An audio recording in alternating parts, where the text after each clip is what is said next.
continue the public hearing to September 10th at 6 p.m. Motion's been made and seconded. All those in favor? Aye. Those opposed? Motion carries. Hearing is continued.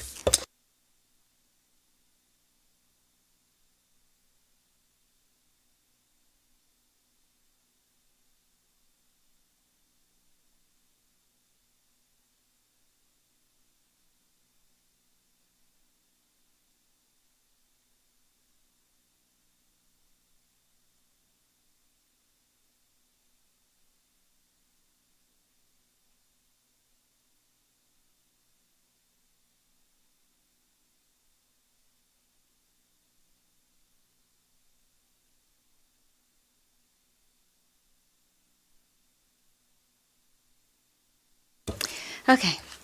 We will call the meeting to order. This is the Tuesday, August 13th council meeting, and we will start with the Pledge of Allegiance. I pledge allegiance to the flag of the United States of America and to the republic for which it stands, one nation, under God, indivisible, with liberty and justice for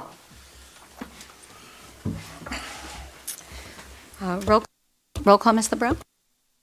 And Mr. Barnes is absent. Ms. Cantor? Here. Mr. Davidoff? Here. Mr. Dodge? Here. Ms. Fay? Here. Ms. Kerrigan's absent. Mr. Sweeney? Here. Mr. Winograd? Here. And Mr. Williams? Here. Thank you, Ms. LeBreau. I'm going to actually go off script for 1 minute and just say that one of our fellow police captains was hurt. I don't know if you heard about this story, but Captain Duff was an off-duty, not in uniform, and came across an active gunfight near Dixwell Avenue and Henry Street in New Haven, tried to intervene, and he was shot. And so we are thinking of the New Haven Police Department tonight and Captain Duff and wish him a recovery. He's in stable condition right now, had surgery last night, 24-year veteran of the department, and stepped in to intervene in this and interrupt the shooting. So we are grateful for his bravery and very and really thinking about all of the New Haven community and especially the New Haven Police Department. Acting Chief Reyes also specifically, I'd like to mention him. Now, sorry, we have a few. I'd like to make a motion to suspend the rules to present a proclamation. Second. Motion's been made and seconded. All those in favor? Aye. All those opposed? Motion carries. And I would like to call, I'm a little out of order today. I would like to call Robin Rifkin. I don't think that's it. Here we go. Yeah, no. Sorry about that. Robin Rifkin, Amy, I think, and Mel, I don't have the list of. Oh, it's in the proclamation? No, it's not. Oh, okay, it is. Robin Rifkin, Amy Chola, and Haisham Anu, Michael Scandariato, and Diane Couture, and Mal Doyle. Thank you, Mal. Coming up to the podium. This was a long time ago that this was printed. Coming up.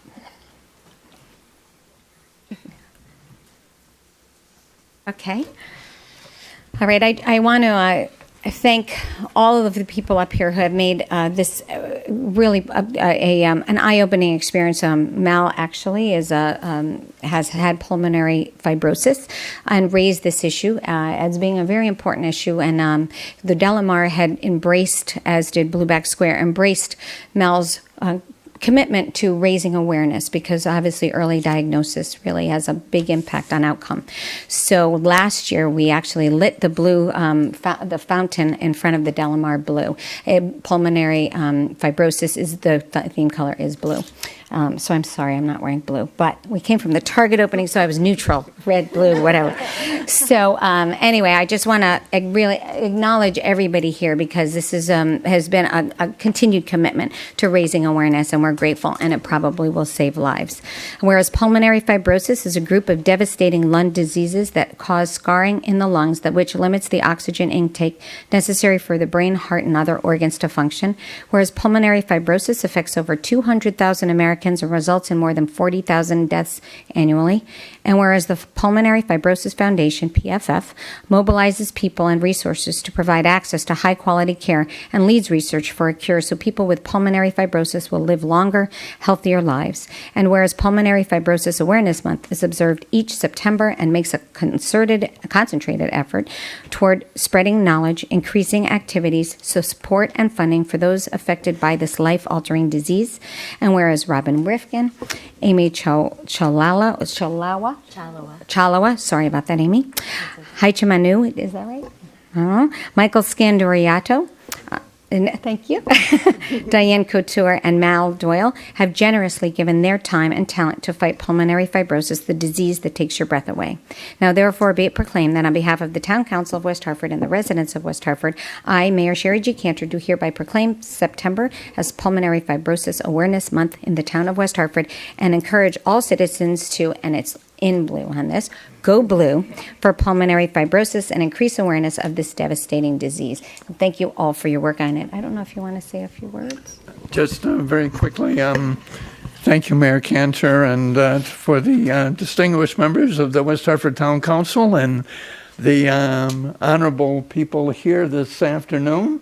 We have the new general manager from the Delamar, Michael Scariano. Very good, though. Scandariato. Scandariato. We've got to get that right. Scandariato. Okay. I just want to say thank you to everybody, and Amy and Robin, and especially Diane, and so many people in this town who have come forward to help me make people aware of this devastating, incurable disease. And thank you all for being here tonight. On behalf of people with pulmonary fibrosis throughout the country, we cannot thank you enough. Thank you. And I did just lose a neighbor and a friend to this disease last week, David Welch, so I just want to also say this is kind of in honor of him as well. Thank you so much. Sure.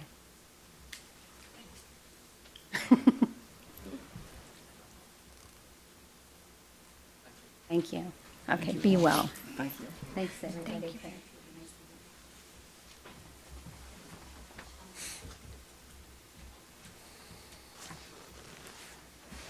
Okay, it's hard to follow that, right? We're back on.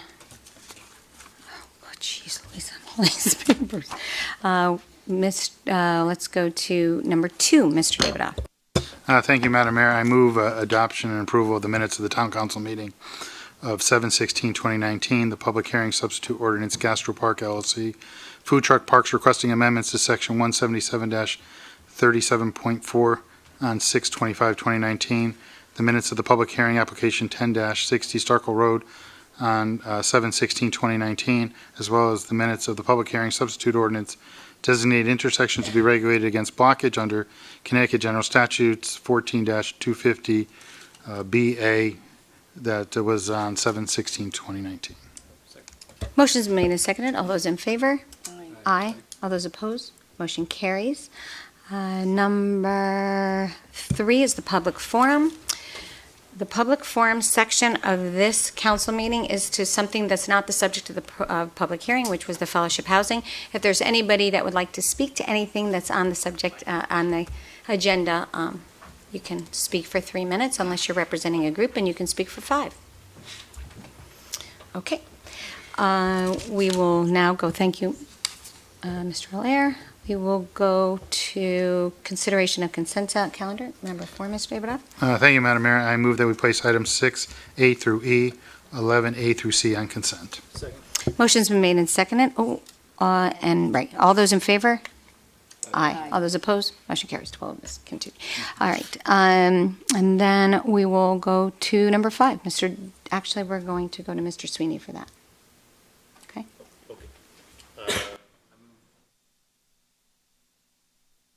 Fellowship Housing, lease of 1060 Starkel Road to amend SDGD 87 to permit the redevelopment of the existing 213-unit affordable housing complex.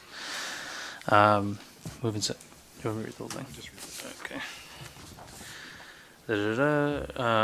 Redevelopment contemplates the demolition of all of these existing buildings, except for the building at 60 Starkel Road, and the construction of 6 new residential buildings, a new maintenance building, renovations to 60 Starkel Road building, and associated parking facilities, site lighting, landscaping, recreational, pedestrian, and site improvements at a total of 308 age-restricted accessible units is proposed under the redevelopment.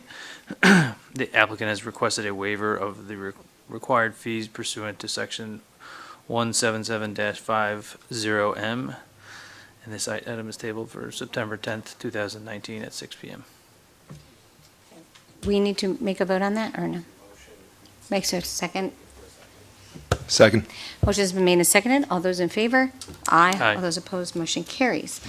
And, right, Mr. Davidoff abstained. And just a quick note, our town manager, Matt Hart, is at the International Association for City Managers, right?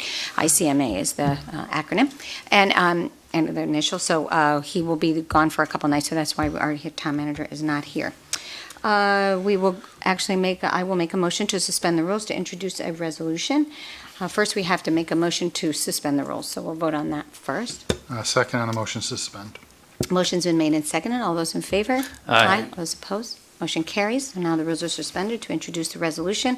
This resolution is regarding gun violence prevention measures, and it was not put on the website, so people didn't have the opportunity to look at it first. So I was wondering if I could get a copy of it. I will read it.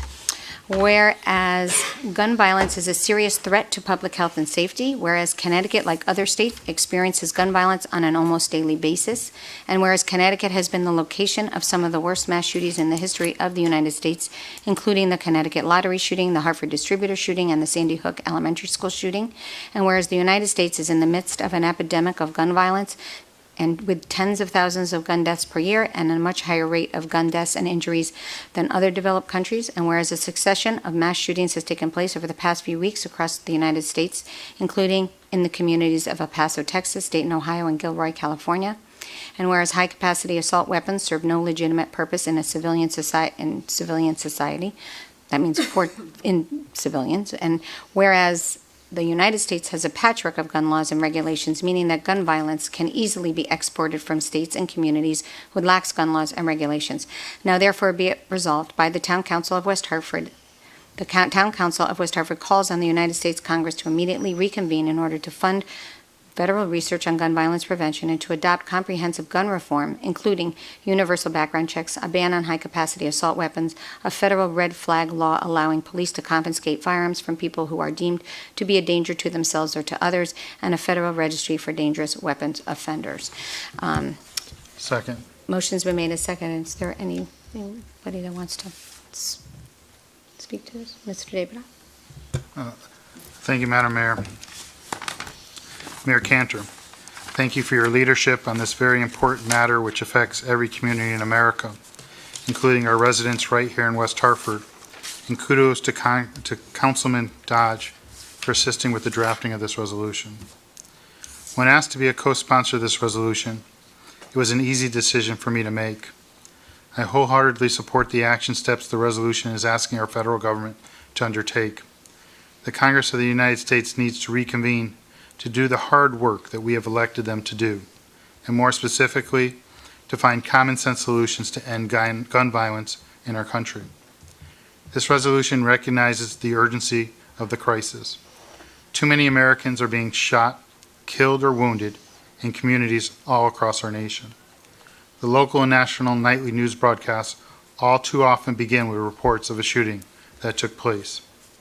These shootings are happening at places of employment, at places of worship, at schools and universities, at movie theaters and nightclubs, at community gatherings, at retail stores, on porches, at bus stops. There are no safe places considered safe zones.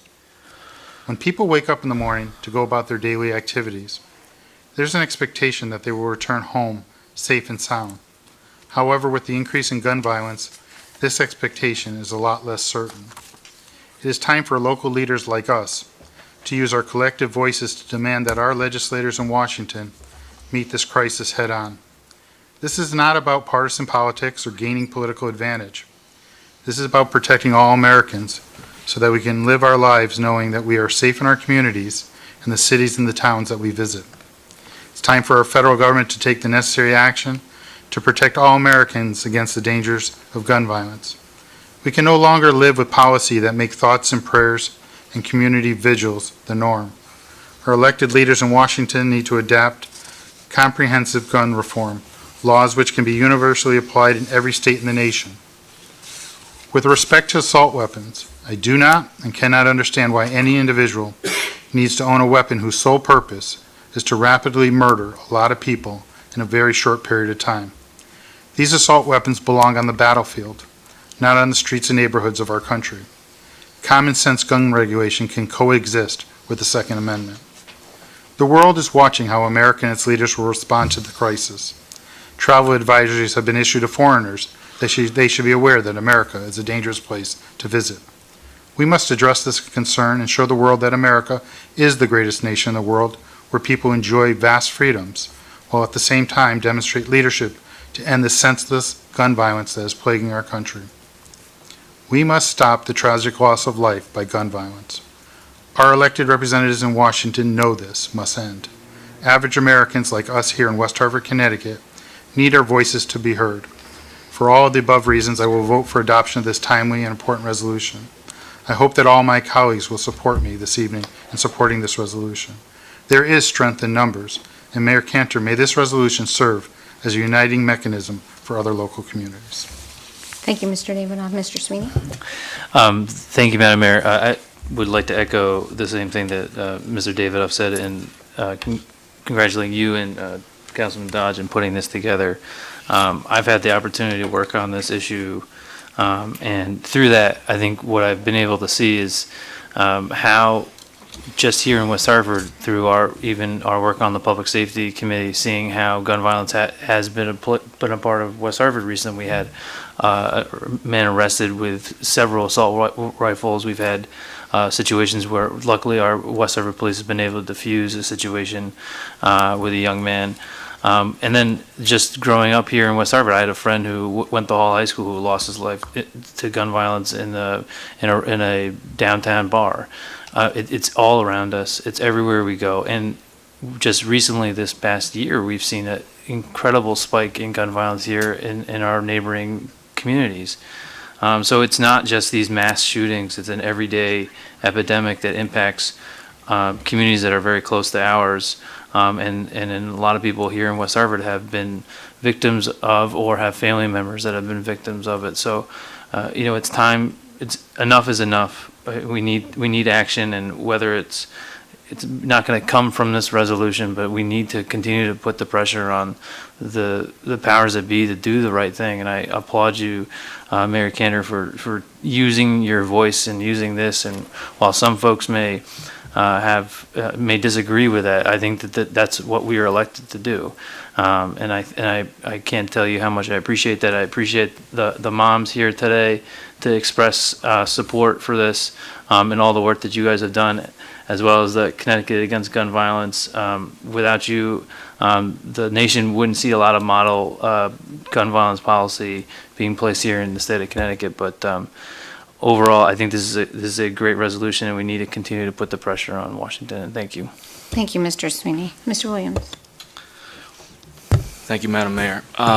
So this issue is so big and so complex that I've been thinking about it since I got your email on Sunday morning. So I put my thoughts down on paper, like Mr. Davidoff. So when I first ran for this position, I never imagined I would be voting on a resolution like this concerning guns as a town councilor. But it's before us, so I will do so. So just on its merits, I support the resolution. There are many, many causes of gun violence which we cannot deal with or debate effectively here, but suffice it to say, we do live in a troubled society where this horrific violence occurs. It's unacceptable, as Liam just mentioned, and it has to stop. And this resolution's basic sentiments express a need for change, and I support it. The mayor has just joined 200 other mayors from around the country in asking Congress to act on gun safety, and I support her in doing that. But that to me begged the question of why we're doing the resolution like this here today. So the resolution references the Connecticut lottery shooting, which was in 1998. And I'm starting there because it's incorporated in the resolution. So the town council didn't pass a resolution concerning gun safety at that time. In 1999, we had Columbine. You guys were 15, I was 16. No resolution. Virginia Tech in '07, there was no resolution. One of our current members of council was on the town council at that time. We then had Fort Hood in '09. There was no resolution by the town council, and 2 current members of the council were on at that time. Hartford Beer Distributors, which is in the resolution, 2010, no resolution, 2 current town councilors on the town council at that time.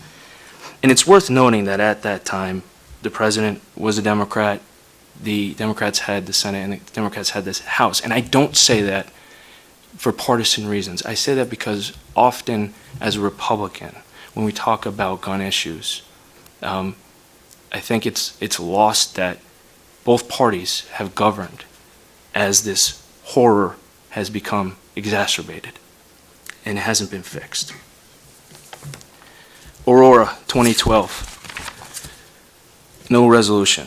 Newtown, unbelievably horrific. No resolution. Charleston, 2015, the church shooting. No resolution. 2015, San Bernardino, 4 current town council members. No resolution. Orlando nightclub, 2016, 4 current members, no resolution. Las Vegas, 2017, 4 current members, no resolution. Parkland, 2018, we were all on the council, and we didn't do a resolution. My point is that for the last 20 years, either the town council concluded that it didn't have the jurisdiction to deal with this issue, or it wasn't what we wanted to do, policy-wise. And the reason I'm bringing that up is because we are bringing this issue up on suspense,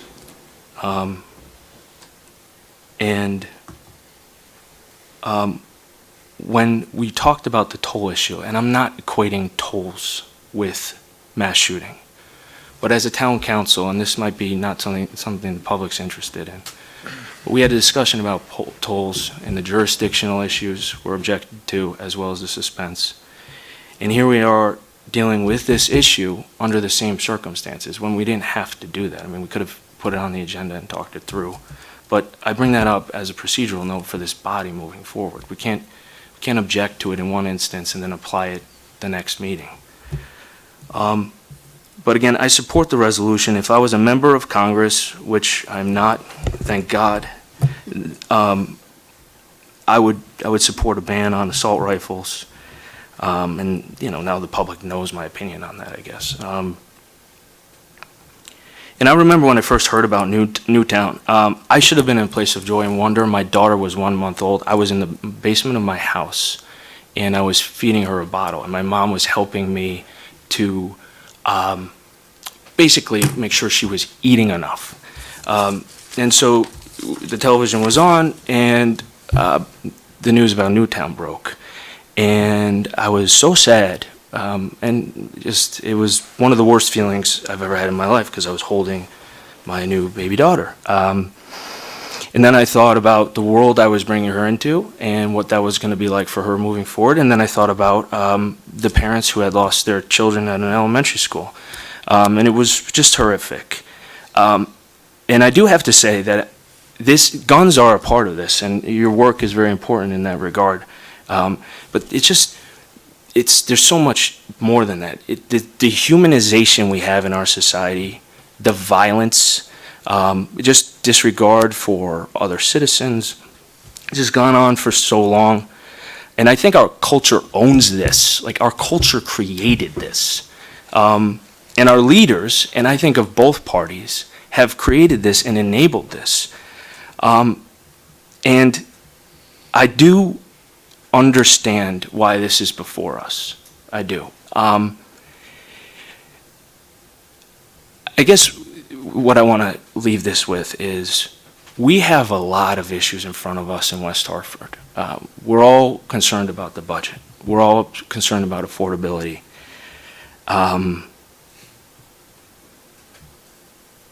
And it's really important. Those issues are really important, and we all believe that, or else we wouldn't be here. I guess what I'm concerned about is there are these national issues that are so ugly and so divisive that nothing ever gets done. And this issue is important, and I'm happy to support the resolution, but what I'm concerned about is as we move forward, even forget about an election, just think about our body. I hope we don't get sucked into this like dysfunctional vortex of federal issues, because I don't want to lose our sight on some of the local things that we can control. And I hope that makes sense. All right, thanks, Mayor. Thank you, Mr. Williams. Ms. Fay, would you like to go? Unless the gentleman would like to go first. No? Okay, thank you, Mayor Cantor. I see the women in the red shirts, and I support what you do. In fact, I've signed many petitions and consider myself a member of Moms Demand Action, and feel very passionate about this issue, absolutely positively. I don't believe it's a partisan issue. I believe it's a human issue. I don't think politics belong in this any place whatsoever. Okay, so I just wanted to start off with saying that, and thank you for your work, and keep on doing it. You know, violence has no place in West Hartford, Connecticut, or the United States. It is a nonpartisan, people say bipartisan, but it's a nonpartisan issue. It's a human issue, and it affects us all. It certainly has become an epidemic. Like 9/11 changed our view of public safety, so have mass shootings, which unfortunately is not a new phenomenon. As Chris went through his dates, which I didn't know he was going to do, we did not coordinate our speeches. These have been around, unfortunately, for longer than I'd like to even think. Just this morning, on the Today Show, bulletproof backpacks were advertised. I never thought I'd see that, ever. And they're selling. My 9-year-old daughter practices lockdowns at Morley School.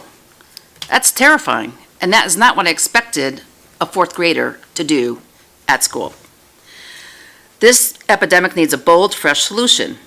It is a multifaceted, complex problem, and if the solution was easy, it would be found by now. And again, Moms Demand Action, I respect the work that you're doing. You know, at the same time, our Constitution does allow the bearing of arms, and there are many law-abiding citizens who are legal gun owners. But that doesn't mean they should have super-powered, you know, repetitive machine guns that can mow down people quickly and easily. That's not what the Second Amendment means to me. Our police officers are under attack even because of this mass shootings, and they've been the victims. I respect law enforcement and come from a family with a rich history of law enforcement, and these people, as well as our military, need to be readily equipped to provide our public safety. I believe Congress needs to act. We have very strong gun laws in Connecticut, but not at the federal level. Universal background checks, a ban on assault weapons, which I think we need to define because I think there's a lot of confusion about what's an assault weapon versus, I don't know, a rifle. I'm not a gun person, so I don't know a whole lot about them. But I think we need to have a solid foundational definition of what that word means, because I think it means different things to different people. But they need to be banned, the real high-powered, repetitive type of things. You know, a red flag law and a federal registry for dangerous weapon offenders are common sense approaches. I am committed and passionate about finding a bipartisan solution to gun violence, and any violence for that matter. Any violence. We've got to fix this as a systemic issue of why people are so mean and nasty and violent towards one another. That's very heartbreaking. I do think, however, a big opportunity to unite all people has been missed. And when I mean all people, I mean us and others. The resolution was drafted with no input or meeting or discussion or collaboration from the Republicans. That I think did make gun safety a partisan Democrat issue. The press release, in fact, was even issued prior to this meeting. So I'm talking about procedural things as well. We just saw the resolution on Sunday, which was already crafted, and our only options were to sponsor or not. It seems to me you need to participate in the creation, review, or input of a resolution to be a sponsor. I mean, that's how I learned leadership. I think we could have had a unique, bipartisan, unanimous opportunity to sponsor something that we all clearly feel passionate about. regardless of what side we're on. In fact, I would argue that most of us are moderates. So the sides, the red versus blue, to me, are sort of meaningless. We're all trying to do what's best for the town, and I think we have a lot in common and a lot of common principles. So I wish that we had come together to help draft this, and we all could have our fingerprints on it and, be unanimous there. So I do support the resolution. I hope you got that in my words. I'm very passionate about public safety and ending mass shootings. I will absolutely positively vote yes for this resolution. And I think it's a good starting point, and I hope it wakes up our congressional delegates. Thank you, Ms. Fay. Ms. Winograd? Mr. Dodge. Thank you, Madam Mayor.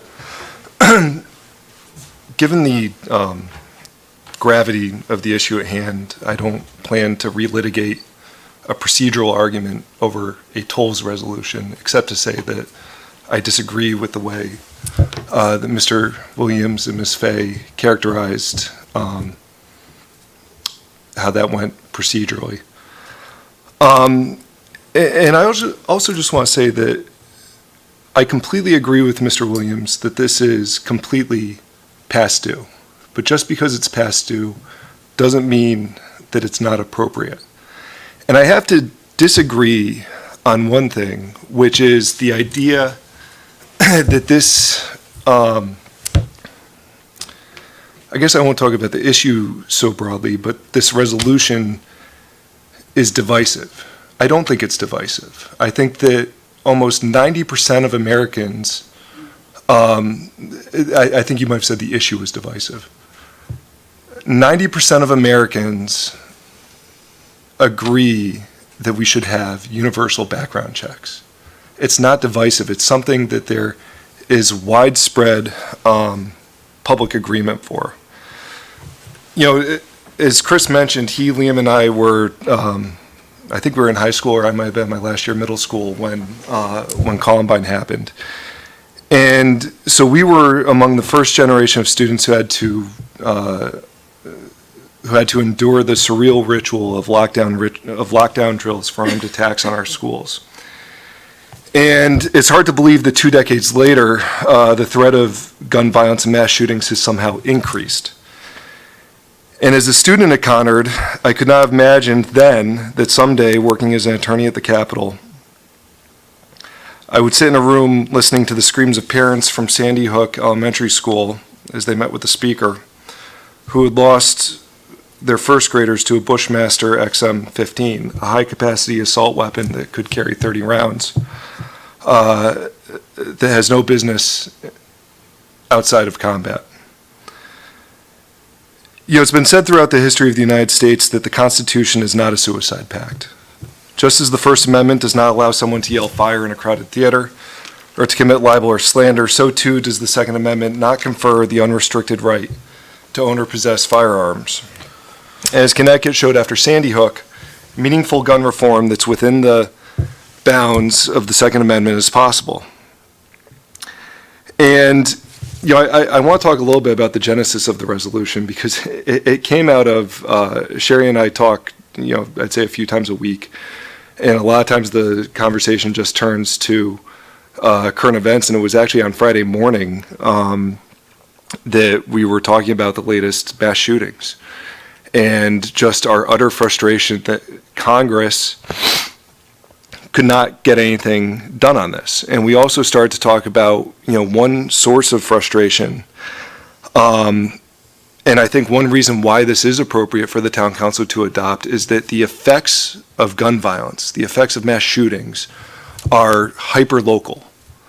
And yet the solution to the problem has to be national, because we can have the strongest gun laws in the country, but if the town next door to us, if the state next door to us has weaker gun laws, then that gun violence can so easily be exported here.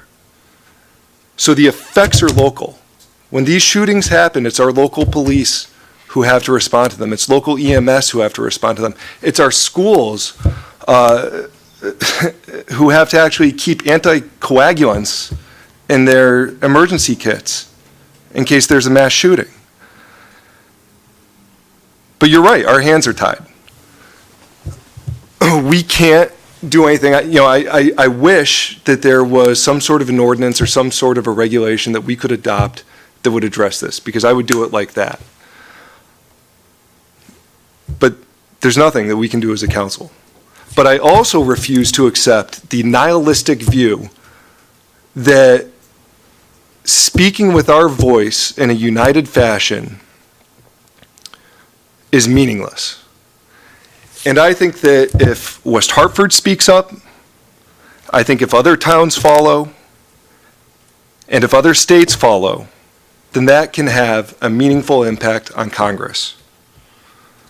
I couldn't agree with you more. This is a nonpartisan issue. We were very intentional in the way that we drafted the resolution, not to mention any congressional leaders by name, not to mention any other federal leaders by name, because you're right. It's been both Democratic and Republican Congresses that have dropped the ball on this.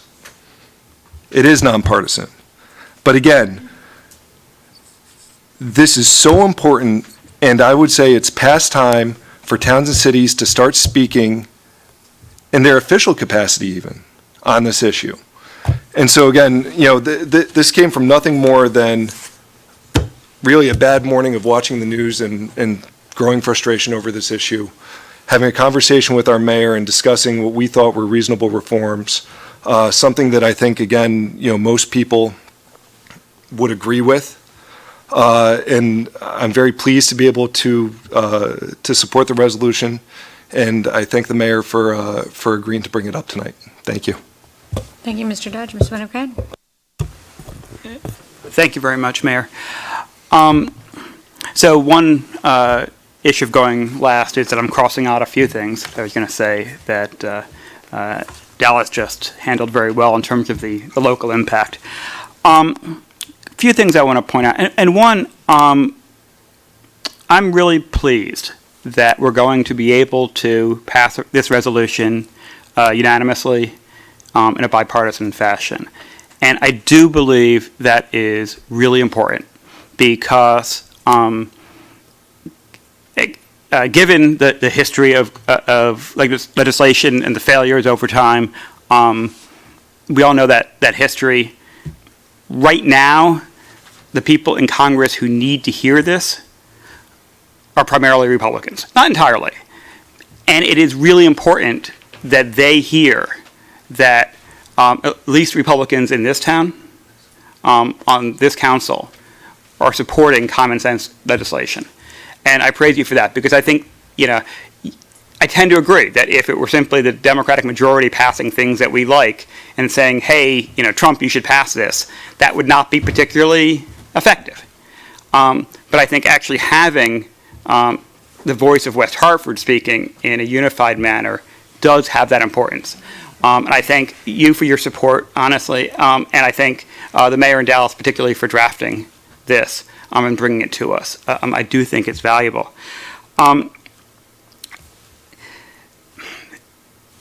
Many of us experienced secondhand, the Newtown shooting. We all certainly were impacted by watching it on TV or how we ever heard about it with our kids. Many of us have personal connections. Newtown's not very far away. It's a community very similar to ours. I happen to represent the teachers currently at Newtown. I'm grateful. I wasn't representing them at the time. I didn't have to go through that. I had colleagues who did. But I've represented them for about 4 or 5 years. And I see every time I'm out there the impact that had on them and on that community. Any community in America could be, as we've seen, could be in that same position. Those teachers, the leadership particularly, are called upon whenever there is another massacre, particularly in a school. So, in Florida happened, they went and they advise. It's amazing. They've become experts in advising school systems and how to deal with these sort of things. They've testified at Congress. They like, have had this responsibility thrust upon them that now they have to do this.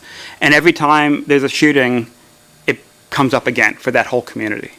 They relive this every time there's another mass shooting. I happened to be in Newtown the day after the latest, the El Paso and Dayton shootings, just for regular negotiations about our contract, run-of-the-mill thing. And I asked the superintendent, I said, are you getting calls? And she said, oh, sure.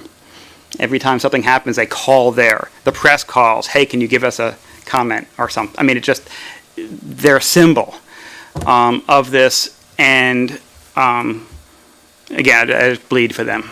So I think that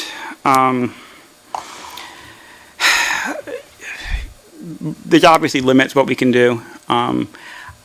We can't comment on everything, but like Dallas said, I mean, this is hyper-local, and anything we can do to try to send a message to our leaders in Washington to do what they can do is helpful, and therefore, of course, I'll support this resolution.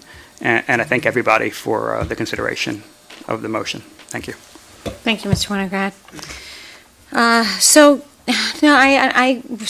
sincerely appreciate your candor and your openness about your concerns on where this came from. To be honest, as Dallas said, for me, we did talk, but it was after, and I told Mary this on a drive this afternoon, that actually I was in Wisconsin for a wedding. I didn't want to think about this. I didn't want to talk about it. I didn't want this to be. But I was in Wisconsin for a wedding. We actually drove by a Walmart. I said, I got a chill throughout me. I felt nauseous.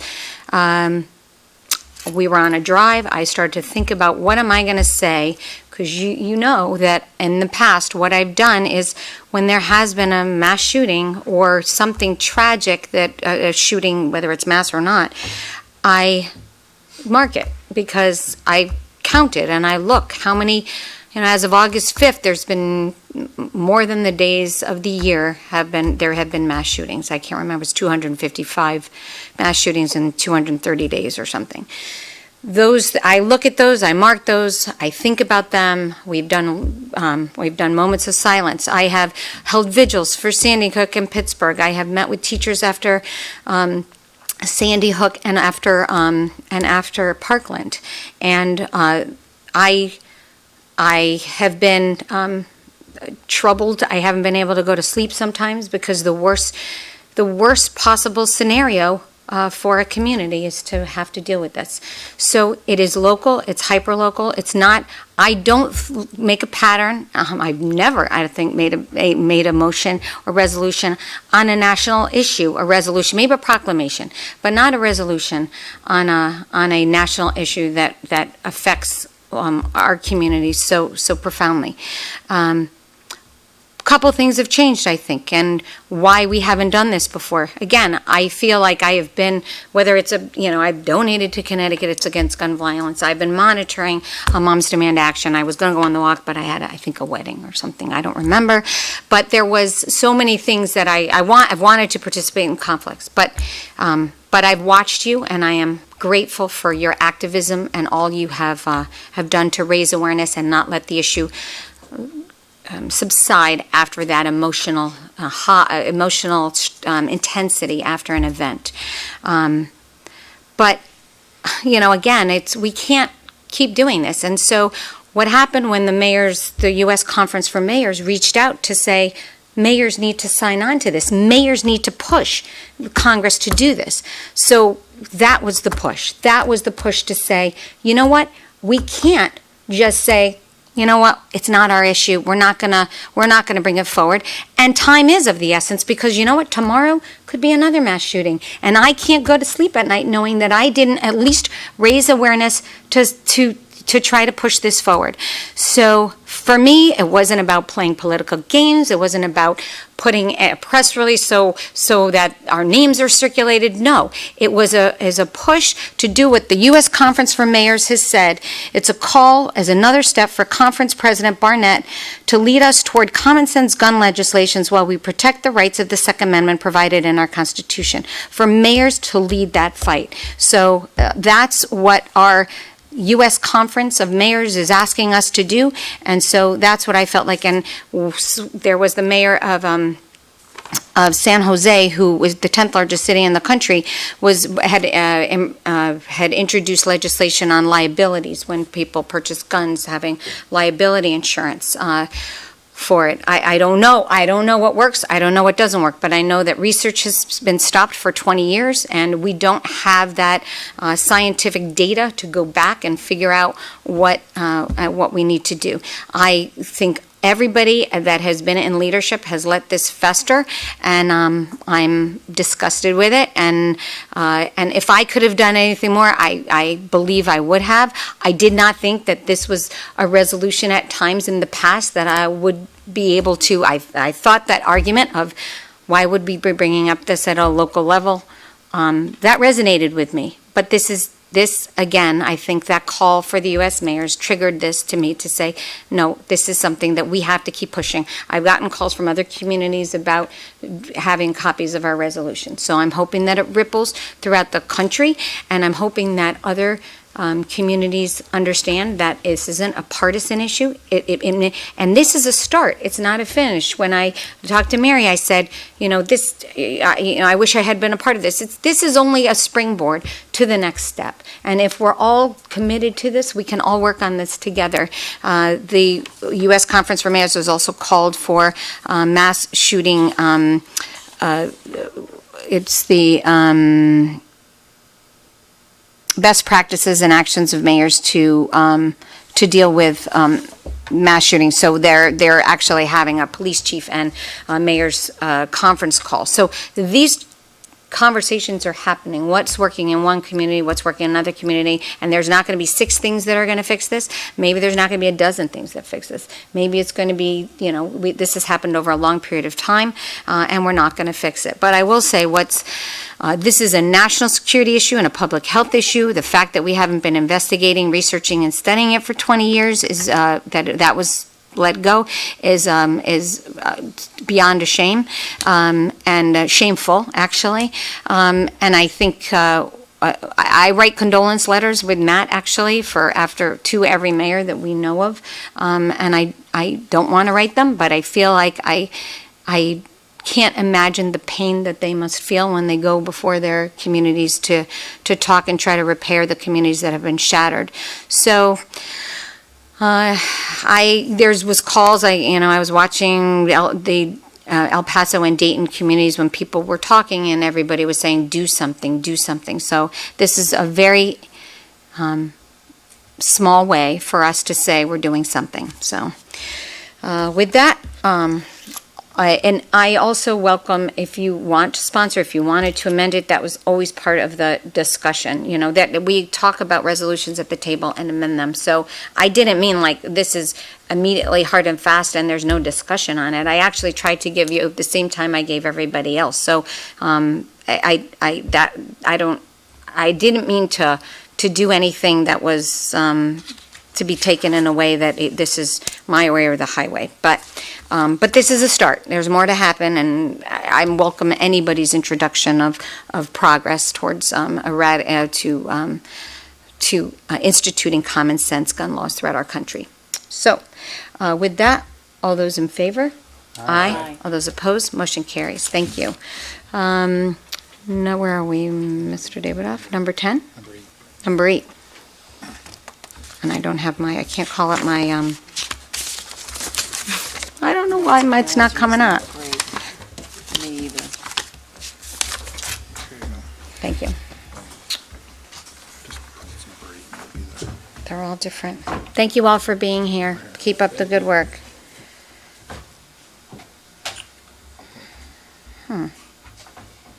So we don't have reports from the town manager, 7, but number 8, I'm not getting, oh, here it is, I got it. Thank you. Mayor's Charity Ball. Mayor's Charity Ball. Tickets are on sale. The event will happen September 7th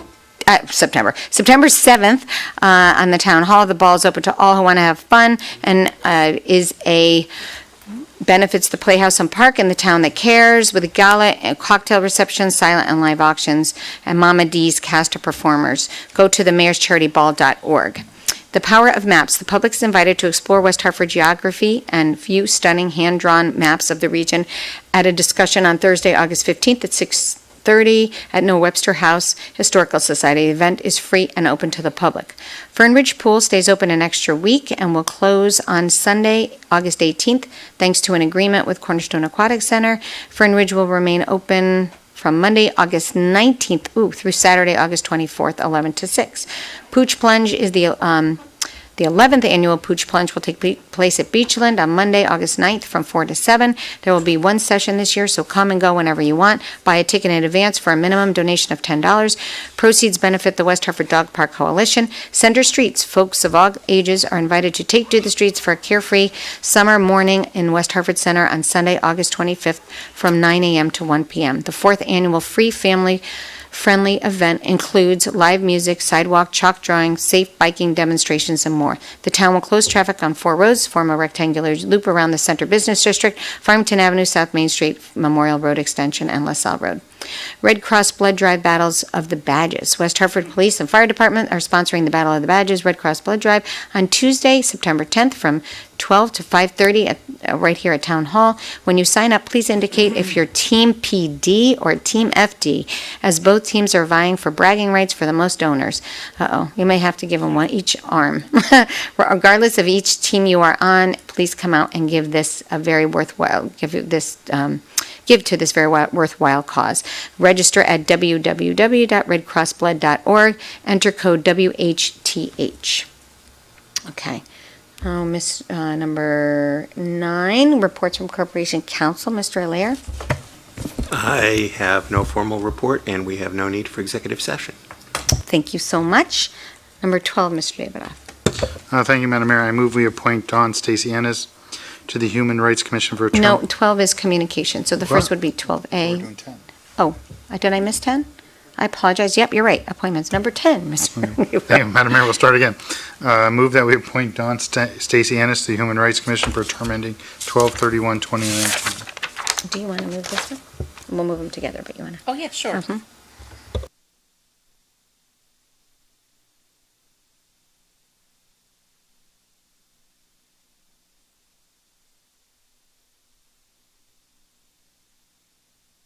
Okay, motion and second, you can each second each other's.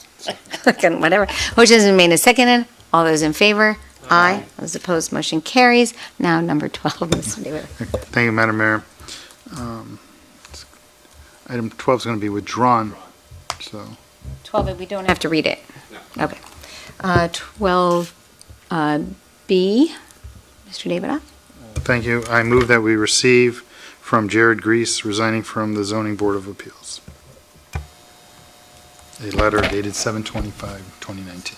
I just wanted to thank Mr. Grisey for his many years of service to the town and to his family's work in West Hartford as well. Thank you, Mr. Sweeney. I echo your sentiments exactly. Thank you so much for your service. With that, all those in favor? Aye. All those opposed? Motion carries. 13A, Mr. Davidoff. I move adoption of the consent calendar. Motion's been made and seconded. All those in favor? Aye. Aye. All those opposed? Motion carries. No petitions, no executive session. I make a motion we adjourn. Second. Motion's made and seconded. All those in favor? Aye. Aye. All those opposed? Motion carries. Good night.